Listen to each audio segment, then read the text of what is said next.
আপনি দুইটার যে কোনো একটা পন্থায় আপনি যাকাত আদায় করতে পারেন।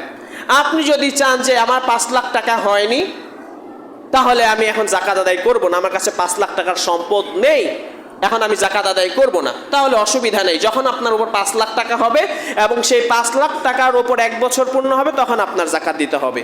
অথবা আপনার কাছে 70,000 টাকা আছে, তখন আপনার 70,000 টাকা হয়ে গেল, এর উপর 1 বছর হয়ে গেল, আপনি যাকাত দিতে পারবেন, আপনার ইচ্ছা।